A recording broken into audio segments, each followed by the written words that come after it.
ఈయన సుభాష్ చంద్రబోస్ అని చెప్పి నిర్ధారణ చేశారు. అంటే ముఖ కవళికలు ఇప్పుడున్నంత, ఇప్పుడు ఇవి చేతుల సెల్ ఉంటే టక్కన ఫోటో తీస్తాం, ప్రిజర్వ్ చేసుకుంటాం.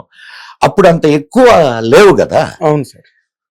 సో ఆయన సుభాష్ చంద్రబోస్ అని కన్ఫామ్ అయింది. తర్వాత అనుజధర్ ఆయన చనిపోయాడు ఈ మధ్య కాలంలోనే, 99-2000 మధ్యలో చనిపోయాడు ఆయన. ఆయన చనిపోయినప్పుడు ఆయన పెట్టెలో దొరికినటువంటి కొన్ని ఆయన చేత్తో రాసిన లేఖలు, ఆయన వాడినటువంటి వస్తువులు, ఈ చేత్తో రాసిన లేఖల్ని ప్రపంచ సెఫాలజిస్ట్, ప్రపంచ ప్రసిద్ధి చెందిన సెఫాలజిస్ట్ అంటే ఐడియా ఉంది కదా, చేతి వ్రాతను ఐడెంటిఫై చేసేటటువంటి సెఫాలజిస్ట్ చేత ఈ అనుజధర్ దాని మీద పరిశోధన చేయించాడు. పరిశోధన చేయిస్తే సెఫాలజిస్ట్ ఇచ్చిన రిపోర్ట్ ఏంటంటే, ఆయన రైటింగ్స్ ఉన్నాయి, ఎవరు మన సుభాష్ చంద్రబోస్ రైటింగ్స్ ఉన్నాయి, ఈయన రైటింగ్స్ రెండింటిని సెఫాలజిస్ట్ చూసి ఇచ్చిన రిపోర్ట్ ఏంటంటే, ఈ రెండు రైటింగ్స్ ఈ ఇద్దరి చేతి వ్రాతలు ఒకటే,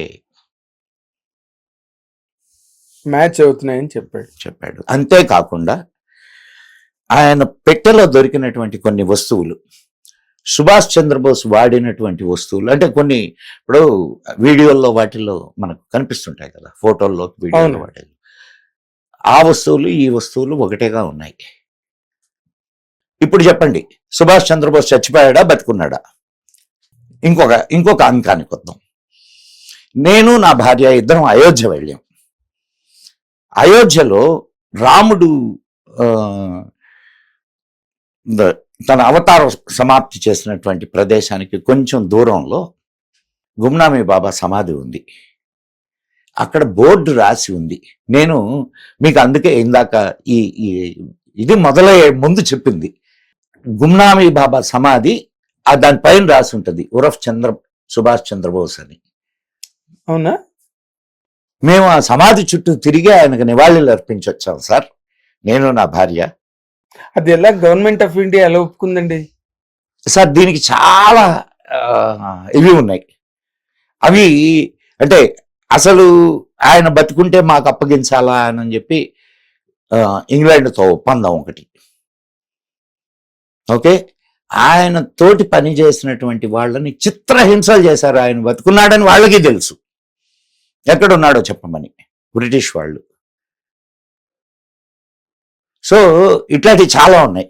అంటే ఇక్కడ చిన్న టెక్నికల్ డౌట్ సార్, చెప్పండి. ఇప్పుడు సుభాష్ చంద్రబోస్ చాలా ధైర్యవంతుడు, దేన్నైనా ఎదిరించగలిగే గొప్ప సాహసం, రాత్రికి రాత్రి కారేసుకుని అసలు దేశం దాటిపోయి వెళ్ళిపోయిన పటాన్ వేషంలో అంత గొప్ప వీరుడు ఎవరికి భయపడి ఆయన ఆ విధమైన మారువేషాల్లో గాని లేకపోతే ఎవరికి కనిపించకుండా ఎందుకు అలాంటి అజ్ఞాతవాసం చేసాడని మీకు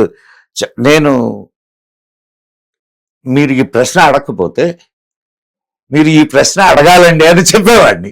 చాలా అక్యురేట్ ప్రశ్న మీరు అడిగింది. ఈ అనుమానం ఎవరికైనా వస్తుంది. కరెక్ట్. ఆయనకి చిన్నప్పటి నుంచి ఆధ్యాత్మికమైనటువంటి సాధన అంటే చాలా ఇష్టం. నంబర్ 1 ఇది. ఎందుకనంటే ఆయన పూర్వ జీవితం తెలియకుండా మనం ఆయన తర్వాత తీసుకున్నటువంటి స్టెప్ని మనం దాన్ని అర్థం చేసుకొని, ఆయన కాలేజీలో ఉన్నప్పటి నుంచి వివేకానందుడి భక్తుడు, సేవ అంటే విపరీతమైనటువంటి ఇది ఉన్నవాడు. వేరే వాళ్ళ ఇళ్లకు పోయి, ఆయన ఒక హెచ్చు మధ్య తరగతి కుటుంబీకుడు అండి, ఇది గుర్తుపెట్టుకోండి సార్. హెచ్చు మధ్య తరగతి కుటుంబీకుడు, వాళ్ళ నాన్నగారు లాయర్, ఆయన అంటే కొంత సంపన్న కుటుంబం. ఈయన కాలేజీలో వేస్తే ఈయన పంపించే డబ్బులన్నీ పేదల కోసం ఇచ్చేవాడు. అంతేకాకుండా ఇంటింటికి వెళ్ళి అడుక్కు తిని తీసుకొని వచ్చి పేదలకు పెట్టేవాడు. అంటే అంత కరుణా సముద్రమైనటువంటి హృదయం అయింది. అంత సేవా దృక్పథం కలిగినటువంటి ఆలోచన అయింది. ఎస్, తిరుగుబాటు మనస్తత్వం ఆయనకి వివేకానందుడి వల్ల వచ్చింది. అది ఆధ్యాత్మికమైనటువంటి తిరుగుబాటు. మనం ఆయన్ని తరువాత 1943లో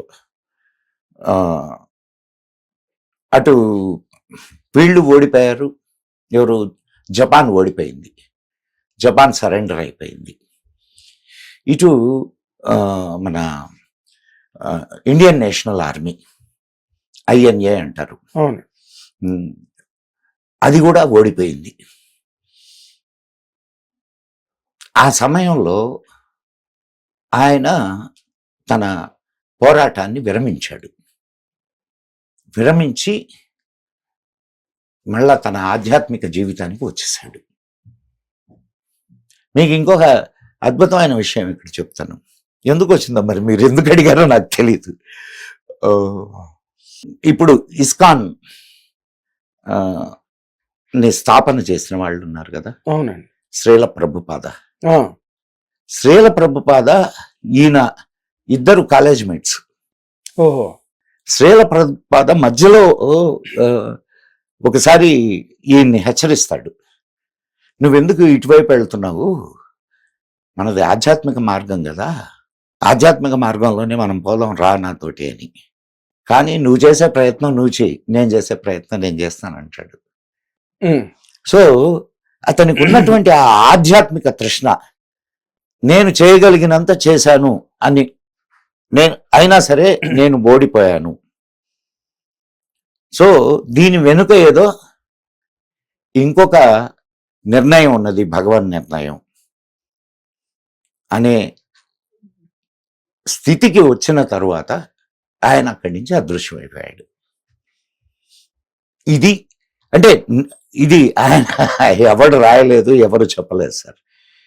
నేను ఆయన పాస్ట్ జీవితాన్ని, అంటే ఆయన పూర్వ జీవితాన్ని అండ్ తర్వాత జరిగినటువంటి సంఘటనల్ని, వీటిని అన్నిటిని బేరీజ్ వేసుకుంటే ఆయన ఈ నిర్ణయం ఎందుకు తీసుకున్నాడు అనే దానికి నాకు ఒక అంటే గవర్నమెంట్ ఆఫ్ ఇండియాకు ఉండే యంత్రాంగం, అడ్మినిస్ట్రేషన్ అనండి, లేకపోతే ఏదైనా స్పెషల్ ఇన్వెస్టిగేషన్స్ టీమ్స్ కానీ, సిట్స్ కానీ, లేకపోతే రకరకాల డిటెక్టివ్ ఏజెన్సీస్ అని, ఎంక్వైరీ కానీ ఇన్ని జరుగుతాయి కదా, వాళ్ళు ఎందుకు లొకేట్ చేయలేపారు, లేదా లొకేట్ చేసిన వదిలేశారా సుభాష్ చంద్రబోస్? లొకేట్ చేయలేదని ఎందుకు అనుకుంటున్నారు? రెండో మాట కరెక్ట్. అంటే దాన్ని గుప్తంగా ఉంచాలి అనుకోని కూడా ఉండొచ్చుగా. ఏదో జరిగింది అది, ఎందుకంటే అది అంత. ఇప్పుడు ఆయన ఆయన ఈ మధ్య కాలంలో కొన్ని ఆర్చీవ్స్ నుంచి బయటకు వచ్చినాయి. అంటే సీక్రెట్ ఫైల్స్ ఉంటాయి కదా, అవును, సీక్రెట్ ఫైల్స్, నేతాజీకి సంబంధించిన ఫైల్స్ రిలీజ్ చేసింది గవర్నమెంట్. అది ఇంకా అధ్యయనం జరగాల్సి ఉంది. అదే వీళ్ళు బీజేపీ గవర్నమెంట్ వచ్చిన తర్వాతనే ఆయన వచ్చిన తర్వాతనే ఎర్రకోటలో సుభాష్ చంద్రబోస్ జ్ఞాపకార్థం ఒక ఎగ్జిబిషన్ ని కూడా ఏర్పాటు చేశారు. సర్దార్ వల్లభాయ్ పటేల్ విగ్రహం పెద్ద పెట్టారు. నేను అంటున్నది ఏంటంటే, ఇంకా సరే అంటే సుభాష్ చంద్రబోస్ విషయం వచ్చింది కాబట్టి మనం ఇంకొక మహనీయుడిని గురించి కూడా మాట్లాడుకుందాం. ఇప్పుడు మనకు రెండవ ప్రధాని ఎవరు సార్? లాల్ బహదూర్ శాస్త్రి. ఆయన హత్యకు సంబంధించినటువంటి సీక్రెట్ ఇప్పుడు దాకా రివీల్ అయిందా? ఆయన బాడీ మీద కత్తిగాట్లు కూడా ఉన్నాయని అంటారు. ఆయన భార్య చెప్పింది. ఆయన భార్య మొత్తుకుంది శవం దగ్గర కూర్చొని, కానీ ఆ ఏమీ వినకుండా, పోస్ట్ మార్టం జరగకుండా శవాన్ని తగలబెట్టారు. సో కొన్ని విషయాలు తెలిసినా బయటకు రావు. అది మరీ సుభాష్ చంద్రబోస్ గారిది మరీ మిస్టీరియస్ గా ఉంది కదండి. ఈ రోజు వరకు కూడా బీజేపీ గవర్నమెంట్ నేను చెప్పింది కాదు కదా సార్. ఇప్పుడు ఖోస్లా కమిషన్ ఇచ్చినటువంటి రిపోర్ట్ ప్రకారం అసలు విమాన ప్రమాదమే జరగలేదు అని ఇచ్చింది. విమాన ప్రమాదమే జరగనప్పుడు ఈయన డెత్ ఎక్కడ సంభవం అవుద్ది? ఆ తర్వాత చాలా కథనాలు వచ్చినాయి. రష్యా వాళ్ళు ఈయన్ని వాళ్ళ క్యాంపుల్లో పెట్టారని, అక్కడే చనిపోయాడని, అదే యుద్ధ ఖైదీగా పట్టుకున్నారని అంతా. ఇప్పుడు నేను చెప్పినటువంటి విషయాలు ఉన్నాయి కదా, అవును, ఇది ఈ నా సొంతవి కాదుగా.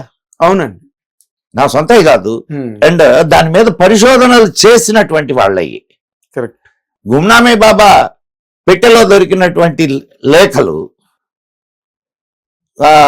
మన సుభాష్ చంద్రబోస్ లేఖలు ఒకేలా ఉన్నాయి రైటింగ్స్ అని అంటే దాన్ని ఏమని ఎట్లా అర్థం చేసుకుంటారు మీరు? కరెక్ట్ అండి, కరెక్ట్. అండ్ మీరు ఒకసారి గూగుల్లో గుమ్నామీ బాబా అని కొట్టండి. బోడిగుండు ఉంటుంది, కళ్ళద్దాలు, రౌండ్ కళ్ళద్దాలు ఉంటాయి. కొంచెం మీరు సుభాష్ చంద్రబోస్ పోలికలకు చాలా దగ్గర. ఎందుకు అంతకు ముందు ఫోటోలు కూడా సుభాష్ చంద్రబోస్ గారివి చిన్న రౌండ్ గ్లాసెస్ ఉన్న కళ్ళద్దాలు ఉన్నవి, ఆయనకి బాల్డెడ్ ఉండేది. ఆల్మోస్ట్ ఆ ఫోటోలు రెండు ఒకలాగే ఉంటాయి. ఇప్పుడు ఆయన తర్వాత గుమ్నామీ బాబా కన్నా అసలు ఒరిజినల్ సుభాష్ చంద్రబోస్ గారి ఫోటోలు కూడా అలాగే ఉంటాయి. నేను అందుకే చెప్తుంది, ఈ ఫోటోని దాంతో కంపేర్ చేస్తే కూడా మనం అర్థం చేసుకోవచ్చు. అవునండి, అవును. కానీ ఇప్పుడు మీరు ఇందాకలు ఎత్తిన మాట, లాల్ బహదూర్ శాస్త్రి గారు అక్కడికి వెళ్ళిన తర్వాత తాష్కెంట్ సమావేశానికి వెళ్ళడమే కదా. తాష్కెంట్ సమావేశానికి వెళ్ళిన తర్వాత అక్కడ ఏం జరిగింది అన్నది ఈ రోజుకి చరిత్రలో ఏం లేదు సార్. జరిగింది ఒక అంటే ఒక కుట్ర.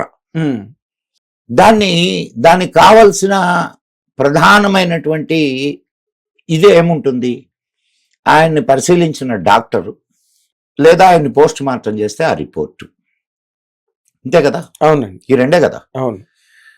పోస్ట్ మార్టం చేయడానికి ఒప్పుకోలా, తగలబెట్టేశారు పోస్ట్ మార్టం లేకుండానే. లాల్ బహదూర్ శాస్త్రి భార్య ఆమె, అండ్ దానికి తోడు బాడీ నీలంగా మారి ఉంది అని చెప్పింది. ఆమె పల్లెటూరు ఆవిడ. ఎవరు? లాల్ బహదూర్ శాస్త్రి భార్య పల్లెటూరు ఆవిడ. అవును. సపోజ్ విషమిస్తే లేదా పాము గరిస్తే బాడీ ఎట్లా మారుద్దండి? అదే బ్లూ అయిపోతుంది, బ్లూయిష్ అయిపోతుంది. ఆమెకు తెలీదా? పల్లెటూరు ఆవిడ, వాళ్ళకే ఎక్కువ తెలుస్తాయి. అదే చెప్పింది. ఆమె లలితకి ఆన్సు అని చెప్పి ఒక పుస్తకం వచ్చింది. ఓహో, లలితకి ఆన్సు, లలిత కన్నీళ్లు చదవండి, తెలుస్తుంది. బట్ దాన్ని కూడా మట్టి పెట్టేశారండి. ఇదంతా కాంగ్రెస్ హయాంలోనే ఎక్కువ జరిగింది. ఎందుకంటే సరే, మీకు ఇంకొక సందర్భం వచ్చింది, చెప్పాలి కదా. ఇంకొక విషయం చెప్తాను నేనండి. రష్యాలో ఆయన శవాన్ని పరీక్షించినటువంటి డాక్టర్ ఒక కార్ యాక్సిడెంట్ లో చనిపోయాడు.